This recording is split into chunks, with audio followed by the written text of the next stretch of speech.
Bienvenidos a nuestra edición de Notidiario para el día de hoy.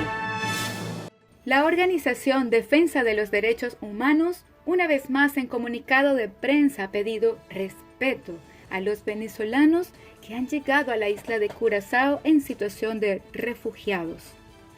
Wittiben ha explicado que así como existió solidaridad y fraternidad en los buenos tiempos, esto mismo debería existir en los malos tiempos. Curazao ha declarado ante la Amnistía Internacional que Holanda no ha hecho lo suficiente en favor a la protección de los derechos humanos.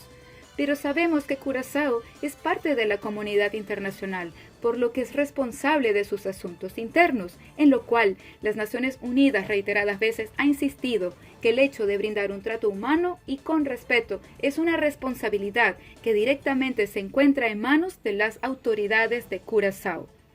Y aunque Wittiben haya alentador que el Parlamento holandés en las últimas semanas haya decidido reaccionar ante el gabinete holandés pidiendo un reporte escrito de lo que opina al respecto, lo único que se ha pedido es un estándar mínimo en el trato humanitario digno y con respeto para estas personas que solamente están buscando una mejor vida en este país.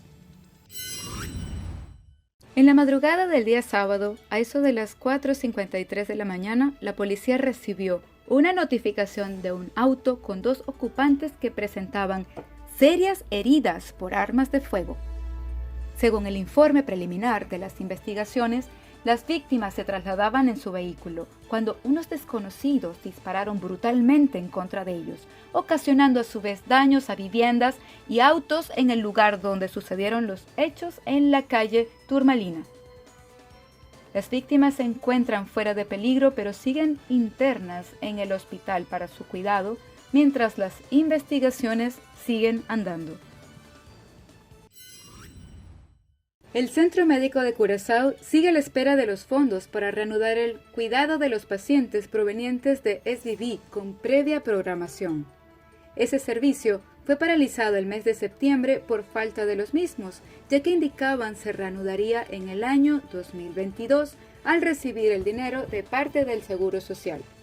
El centro médico recibió una carta el día 20 de octubre de parte del inspector de salud, profesor Sirvin Kelly, exigiendo al Centro Médico de Curazao continuar con el servicio de los pacientes de SVB. Hoy lunes 25 de octubre, en su carta menciona que se debe cumplir con todas las atenciones tanto de emergencia como tratamientos delicados y esenciales, además de ser una responsabilidad ética por parte de los médicos.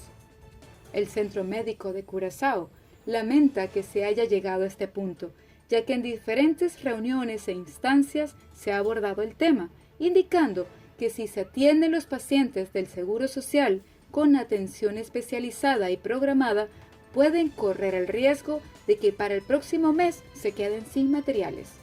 Esperemos que las instancias involucradas puedan llegar a un acuerdo en donde las partes puedan cumplir con el compromiso que es el cuidado y la salud de toda la comunidad. Y ahora, nuestras noticias internacionales. Golpe de Estado en Sudán. El general Abdel Fattah al-Burhan disolvió el lunes las autoridades de transición del país, cuyos miembros civiles fueron en su mayoría detenidos. Aunque no deja de repetir que quiere una transición civil y elecciones libres en 2023, luego de 30 años de dictadura de Omar al-Bashir, el general cesó de sus funciones a todos los dirigentes. En todo el país rige un estado de emergencia.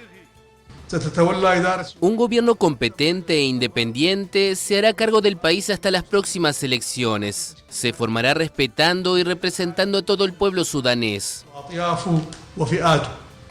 Poco después de los anuncios del jefe del ejército, los diferentes sindicatos, grupos activistas de la revuelta de 2019 y otros movimientos pro democracia instaron a la población a adherirse a una movilización de desobediencia civil y de huelga general.